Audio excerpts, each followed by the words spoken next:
Hello दोस्तों, हर हर महादेव, राधे राधे। आज हम आपको सुनाने जा रहे हैं सावन माह में सुनी जाने वाली एक गरीब ब्राह्मण की कहानी। तो बहुत समय पहले की बात है। एक छोटा सा गांव था। उस गांव में एक ब्राह्मण अपनी पत्नी और दो बेटियों के साथ रहता था। वह ब्राह्मण बहुत ही गरीब था। वह भिक्षा मांगकर अपना गुजारा किया करता था। उस ब्राह्मण ने जैसे तैसे करके अपनी दोनों बेटियों का विवाह तो कर दिया था, परंतु गरीबी तो जैसे उसके भाग में ही लिखी हुई थी, उसका पीछा नहीं छोड़ रही थी। एक दिन की बात है कि ब्राह्मणी ने अपने पति से कहा, हे स्वामी, मैं अपनी बेटी और जमाई को सावन मास में भोजन कराने के लिए बुलाना चाहती हूँ, इसीलिए आप आज ज़्यादा भिक्षा मांग कर लाना। ब्राह्मणी की बात सुनकर ब्राह्मण सुबह ही भिक्षा मांगने के लिए गांव में चला गया और वह दोपहर तक भिक्षा ही मांगता रहा। दूसरे दिन ब्राह्मणी ने स्वादिष्ट भोजन बनाया। भोजन बनाने के बाद ब्राह्मणी अपनी रसोई में बाहर किसी काम के लिए चली गई। थोड़ी देर बाद जब वह ब्राह्मणी वापस आई तो उसने देखा कि उसकी सारी रोटियां गायब थी। केवल टोकरी में एक छोटी और एक बड़ी रोटी रखी हुई थी। यह सब देखकर ब्राह्मणी सोचने लगी, सारी रोटियां कहाँ गायब हो गईं। तब ब्राह्मणी ने ब्राह्मण से कहा, हाँ देखो जी, रसोई से सारी रोटियां गायब हो गई हैं। अब हम क्या करेंगे? बेटी और जमाई को मैंने खाने पे बुला लिया है। तब ब्राह्मण ने कहा, तुम ऐसा करो, तुम बेटी और जमाई को भोजन कराकर विदा कर दो। हम आज भूखे ही रह लेंगे। हम दोनों आज पानी पी लेंगे। थोड़ी देर बाद ब्राह्मण ने अपनी पत्नी से कहा, ठीक है, तुम भोजन करके अपनी बेटी दामाद को विदा कर लेना। मैं भगवान महादेव के दर्शन करने के लिए काशी की यात्रा पर जा रहा हूँ। तुम पीछे से घर का सारा ध्यान रखना। इधर घर पर ब्राह्मणी ने अपनी बेटी जमाई को भोजन कराकर विदा कर दिया। और जब ब्राह्मण काशी जी पहुंचा तो उसने देखा बहुत से लोग पत्थर और दान दोनों बना रहे हैं। तो अब ब्राह्मण ने उनसे पूछा, तुम इतने सारे पत्तल दोने किसके लिए बना रहे हो? तब उन लोगों ने कहा कि सावन मास में काशी मंदिर में सावन मास का भंडारा चल रहा है और यह पत्तल और दोने वहीं के लिए बन रहे हैं। तब वह ब्राह्मण भी वहीं बैठकर पत्तल और दोने बनाने लगा।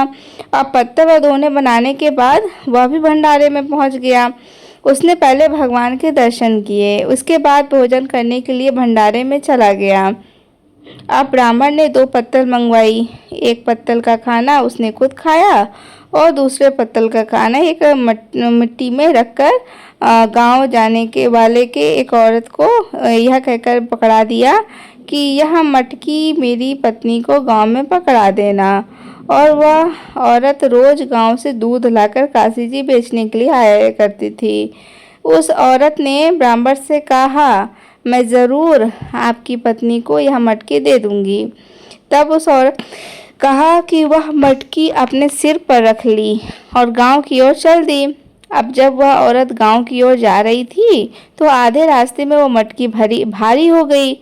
तब उस औरत ने यह देखकर बड़ा आश्चर्य हुआ। जब मटकी सर पर रखी थी तो वो बहुत हल्की थी, अभी अचानक से भारी कैसे हो गई? उस औरत ने मटकी को सर से उतारकर देखा और उसमें हाथ डालकर देखना चाहा तो उस औरत को हाथ में उस मटकी में फंस गया। तब वह औरत और ज़्यादा घबरा गई और बोली, हे भगवान, यह तो ब्राह्मण की अमानत है। और वह औरत कहने लगी कि भगवान ब्राह्मण की सौगात ब्राह्मण के घर जाए। इतना कहने के बाद औरत का हाथ उस मटकी से छूट गया। घर आकर उस औरत ने उस मटकी अपनी सास को दे दी और कहा, माँ जी, अभी तो रात्रि होने वाली है, यह ब्राह्मणी को मटकी है और सुबह ब्राह्मणी को देना है। उसके बाद उसने मटकी खोलकर देखा तो उसने औरत को सास से रहा नहीं गया। फिर उसने मटकी खोलकर देखा तो उसमें हीरे पन्ने भरे हुए थे। अब सास के मन में लालच आ गया। वो मन ही मन सोचने लगी, मैं इस मटकी को अपने पास ही रख लूँगी, इसमें तो हीरे मोती भरे हुए हैं। मैं एक दूसरी मटकी में गेहूँ भरकर रख देती हूँ, उसे मैं ब्राह्मणी के घर पहुँचा दूँगी। अब काशी को क्या पता था कि क्या चल रहेगा। तब उस सास ने एक मटकी ली और उसमें गेहूं भरने के लिए अपने कठोर में चली गई। जैसे ही उसने अपनी टंकी खोली तो उसमें कीड़े निकलने लगे। वह यह देखकर घबरा गई और वह बोली, ब्राह्मण की सौगात ब्राह्मण के घर जाए, हमारे गेहूं वापस गेहूं को आवे। इतना कहते ही गेहूं वापस गेहूं हो गए। अब सास ने सुबह ही ब्राह्मणी को बुलाया और उसकी मटकी उसे सौंप दी। अब ब्राह्मणी वह मटकी लेकर अपने घर चली गई। ब्राह्मणी ने जब वह मटकी खोलकर देखी तो उसमें हीरे मोती निकलने लगे। फिर क्या था यह देखकर ब्राह्मणी बड़ी खुश हुई, प्रसन्न हो गई। उसने अब धर्म कर्म करना शुरू कर दिया। उसने पूजा पाठ करवाई, हवन यज्ञ करवाए, भंडारे चला दिए। अब ब्राह्मण ने अपने गांव में कुएं, तालाब, धर्मशाला, स्कूल खुलवा दिया। अब ब्राह्मणी खूब धर्म कर्म करने लगी। उधर ब्राह्मण ने महादेव के दर्शन करने के लिए अब आगे की यात्रा शुरू कर दी थी। अब आगे की यात्रा में जाने पर ब्राह्मण ने को महादेव की एक साधु के भेष में खड़े मिले। साधु के भेष में महादेव उस ब्राह्मण से परीक्षा लेना चाहते थे। महादेव ने कहा कि अरे ब्राह्मण, तुम कहाँ जा रहा है? ब्राह्मण ने कहा, मैं तो अमरनाथ गुफा में महादेव जी के दर्शन करने के लिए जा रहा हूँ। अब तब साधु भेष में महादेव ने कहा, यदि तुम महादेव का सच्चा भक्त है तो इस आग में कूद कर दिखा। यह सुनकर ब्राह्मण आग में कूदने के लिए तैयार हो गया। तब महादेव ने कहा, अरे नहीं नहीं, इस आग में नहीं तो इस कुएं में कूद। अब महादेव की बात सुनकर ब्राह्मण कुएं में कूदने को तैयार हो गया। महादेव बने साधु ने, अरे नहीं नहीं, कुएं में नहीं तो उस पथ में, पूजे में, भाड़ में अपने सिर में दे दे। ब्राह्मण ने साधु की बाबा की बात सुनकर बाड़ बूझे की भाड़ में सिर देने गया।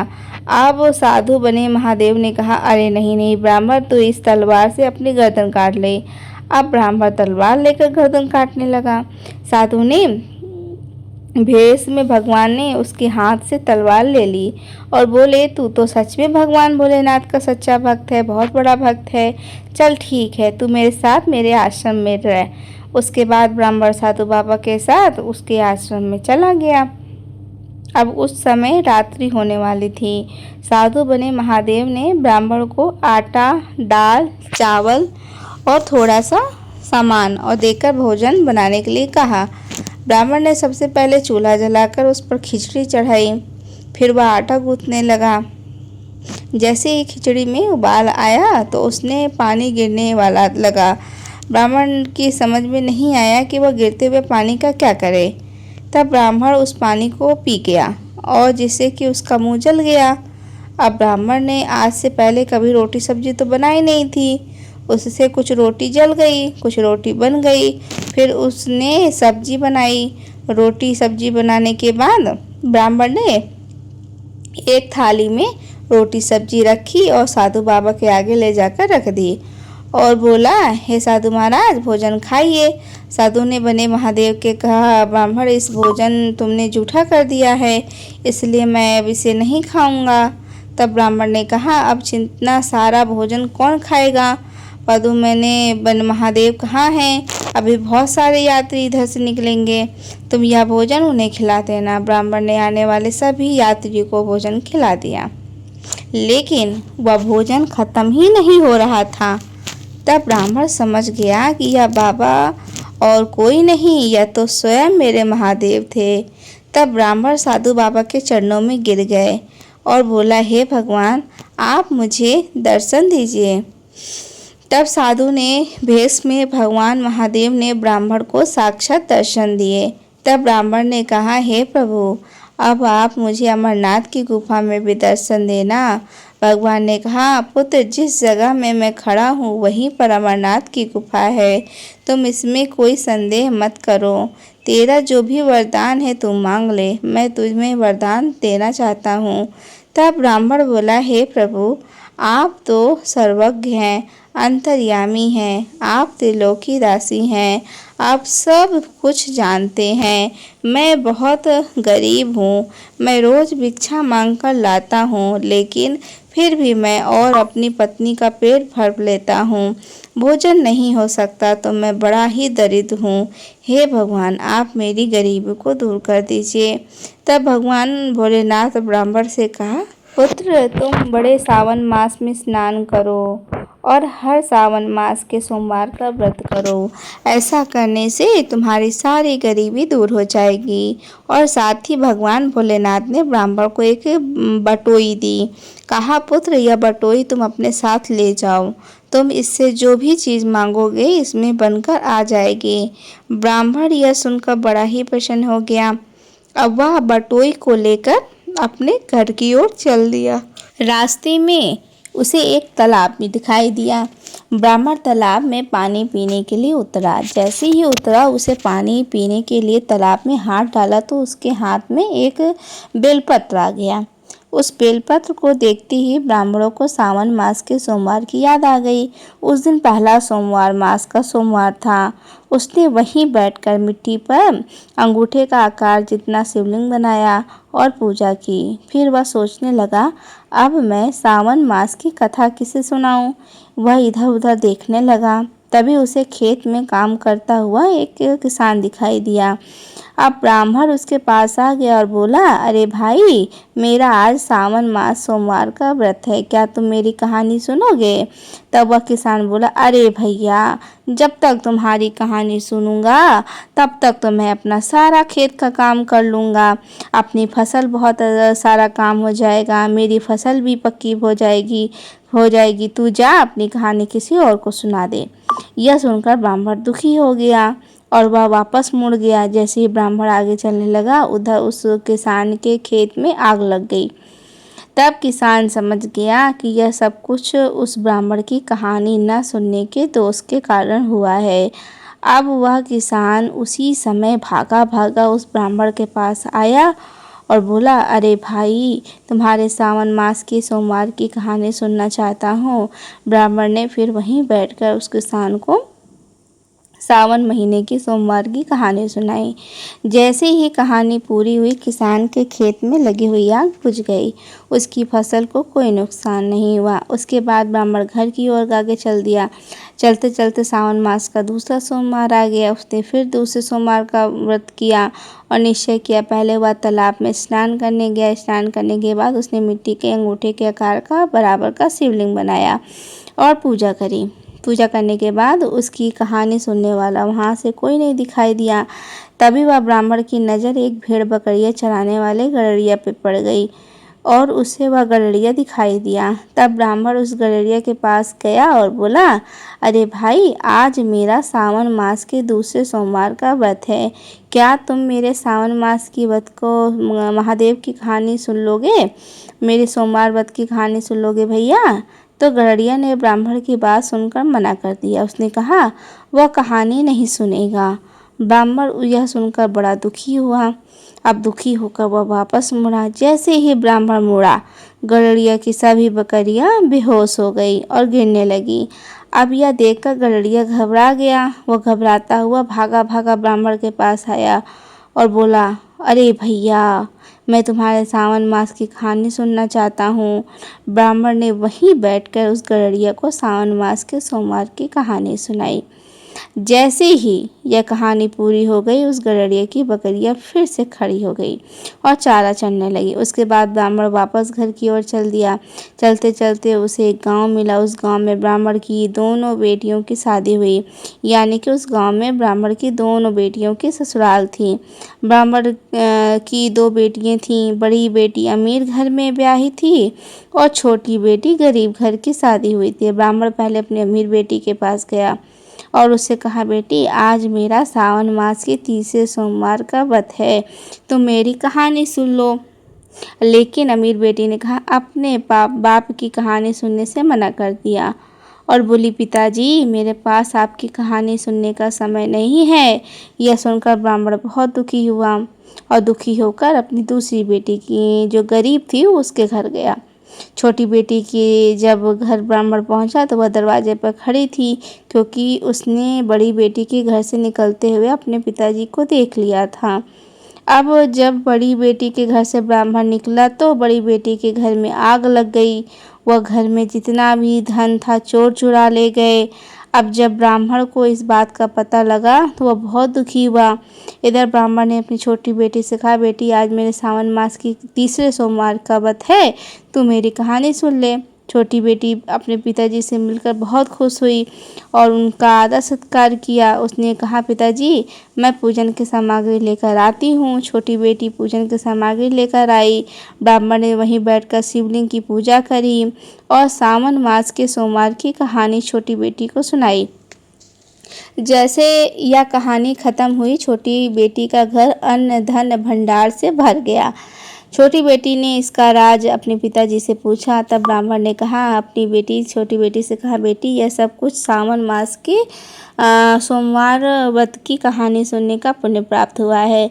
उसके बाद ब्राह्मण फिर से अपने घर की ओर चल दिया। जब वह वहां गया तो उसके गांव में खूब बाग बगीचे लगे हुए थे। अब चौथा सोमवार भी आ गया। ब्राह्मण ने सावन के चौथे सोमवार पर गांव में भंडारा किया, पूरे गांव को भी न्योता दिया। तब ब्राह्मण ने अपनी पत्नी को बटोही वाली पूरी बात बताई। तब ब्राह्मण और ब्राह्मणी दोनों तालाब पर गए और वहां पर अंगूठे के आकार जितना शिवलिंग बनाया और पूजा करी। फिर घर आकर ब्राह्मण ने बटोही तरह तरह के व्यंजन मांगे, जिससे कि पूरे गांव में भोजन का प्रसाद बांटा सके। भोजन पूरे गांव में ने किया। प्रसाद इतना स्वादिष्ट था कि सभी प्रशंसा करने लगे। तब ब्राह्मण ने अपने गांव के राजा के लिए भी प्रसाद भिजवाया। राजा ने इतना स्वादिष्ट प्रसाद पहले कभी नहीं खाया था। उसने इसका राज पूछा तो सैनिकों ने कहा, महाराज ब्राह्मण के पास एक ऐसी बटोही है जिससे वह कुछ भी चीज़ मांगता है तो वह बनकर आ जाती है। अब राजा ने कहा, ऐसी बटोही तो मेरे महल में होना चाहिए। उस ब्राह्मण के पास इसका क्या काम। तब राजा ने सैनिकों से आदेश दिया कि जाओ ब्राह्मण से वह बटोही लेकर आओ। तब सभी सैनिक ब्राह्मण के पास गए और उसे बटोही लेकर चले आए। अब वह बेचारा ब्राह्मण कुछ नहीं कर पाया और फूट फूट कर रोने लगा। अब राजा बटोही पाकर बहुत खुश हुआ। वो मन ही मन सोचने लगा, अब मैं पूरी नगरी को भोजन कराऊंगा। और दूसरे दिन राजा ने पूरी नगरी को भोजन के लिए निमंत्रण दिया। अब राजा ने बटोही से व्यंजन मांगे, लेकिन बटोही में से खाना बनकर नहीं आया। जब राजा ने यह देखा तो उसे बहुत गुस्सा आया। उसने ब्राह्मण को गिरफ्तार करने का आदेश दिया और जब सैनिक ब्राह्मण के घर उसे गिरफ्तार करने के लिए गए तो ब्राह्मण पहले से ही वहां भाग चुका था, क्योंकि ब्राह्मण पहले से ही जानता था कि बटोही में से खाना बन के नहीं आएगा और ज़रूर राजा इस बात का पता चलेगा और वह मुझको पकड़कर दंड देगा। इसीलिए ब्राह्मण पहले ही वन में जाकर छुप गया था। वन में जाने के बाद ब्राह्मण ने भगवान को भोलेनाथ शंकर को याद किया और वह सोचने लगा, मुझे महादेव से मिलकर मदद मांगनी चाहिए। इस तरह ब्राह्मण महादेव को ढूंढने के लिए निकल पड़ा। आगे जाने पर चलते चलते उसे रास्ते में एक नदी दिखाई दी। उस नदी से ब्राह्मण ने पूछा, अरे भाई तुम कहाँ जा रहे हो। ब्राह्मण ने नदी से कहा, मैं महादेव जी से मिलने जा रहा हूँ, मैं उनसे मिलकर अपनी समस्या का निवारण पूछूंगा। तब नदी ने कहा, अगर महादेव तुम्हें मिल जाए तो तुम मेरी समस्या का निवारण भी पूछ लेना। अब ब्राह्मण ने कहा, जरूर पूछ लूँगा, लेकिन मुझे पूछना क्या होगा। नदी ने कहा, अरे भाई मेरी नदी का पानी कोई नहीं पीता, कोई जीव जानवर पशु पक्षी इंसान कोई भी नदी का पानी नहीं पीता। अगर गलती से कोई मेरी नदी का पानी पी लेता है तो उसकी तत्काल मृत्यु हो जाती है। मैंने ऐसे कौन से पाप किए हैं जिसके मुझे यह सज़ा मिल रही है। तब ब्राह्मण ने कहा, महादेव से ज़रूर पूछ लूँगा। फिर ब्राह्मण ने आगे चलने लगा, पर आगे जाने पर उसे एक आम का पेड़ मिला। उस आम के पेड़ ने भी बहुत सारे कड़वे खोसले आम लगे थे। आम के पेड़ ने ब्राह्मण से कहा, अरे तुम कहाँ जा रहे हो। ब्राह्मण ने कहा, मैं भगवान से मिलने जा रहा हूँ। तब वह आम का पेड़ बोला, अगर तुम भगवान मिल जाए तो तुम मेरे दुख का निवारण पूछ लेना। उसके बाद ब्राह्मण आगे चल दिया। आगे चलने पर ब्राह्मण को एक स्त्री मिली जिसका सिर का बोझ ही एक कठरी पड़ी थी। उस स्त्री ने ब्राह्मण से पूछा, अरे भाई तुम कहाँ जा रहे हो। ब्राह्मण ने कहा कि मैं तो भगवान भोलेनाथ से मिलने जा रहा हूँ और अपने दुखों का निवारण पूछने जा रहा हूँ। तब उस स्त्री कहने लगी, अगर तुम मेरे भगवान मिल जाएं तो तुम मेरे दर्द का निवारण पूछ लेना। देखो भाई, मेरे सिर पर बोझ की कठरी पड़ी है, मैं इस बोझ से दबी जा रही हूँ। तुम भगवान से मिलकर पूछना, मेरे दर्द का इस तरह दूर हो जाएगा। तब ब्राह्मण आगे चल दिया और आगे पहुंचकर उसने एक घोड़ा मिला जिसकी पीठ पर बड़ा सा फोड़ा था। घोड़े ने ब्राह्मण से कहा, क्या भाई तुम कहाँ जा रहे हो। तब ब्राह्मण ने कहा, मैं तो भगवान भोलेनाथ से मिलने जा रहा हूँ, अपने दर्द और अपने दुखों का निवारण करने जा रहा हूँ। तब वो बोला, अरे भाई, अगर तुम भगवान भोलेनाथ के पास जा ही रहे हो तो मेरे दुख का भी पूछ लेना कि ये फोड़, मेरी पीठ का ये फोड़ा कैसे ठीक होगा, बहुत दर्द होता है और कोई भी घुड़सवारी मेरी पीठ पर बैठकर नहीं करता है। मैं दर्द की वजह से उसे नीचे गिरा देता हूँ, तब वह व्यक्ति मुझे दंड देने लगता है, खूब मारता है। अगर भगवान मिले जाएं तो तुम मेरे दर्द का निवारण पूछ लेना, ठीक है। अब उसके बाद ब्राह्मण ने कहा, मैं ज़रूर तुम्हारे दर्द का भी निवारण पूछ लूँगा। अब ब्राह्मण आगे चल दिया। आगे जाने पर ब्राह्मण को एक गाय मिली जो अपने बछड़े से हुए के लिए तड़प रही थी। तब गाय ने अपनी ब्राह्मण से कहा, अरे भाई, तुम दुख का निवारण भी तुम भगवान से पूछ लेना, मेरा खोआ हुआ बछड़ा तुम्हें वापस मिलेगा। और किसके उसके दुख से मरी जा रही हूँ। ब्राह्मण ने गाय माता से कहा, हे गौ माता, मैं भगवान से आपकी समस्या का निवारण जरूर पूछ लूँगा। इस तरह ब्राह्मण आगे चल दिया और चलते चलते ब्राह्मण को पहाड़ी के पास एक बिल में से एक सांप निकलता हुआ मिला। आधा बाबी के अंदर था और आधा बिल के अंदर।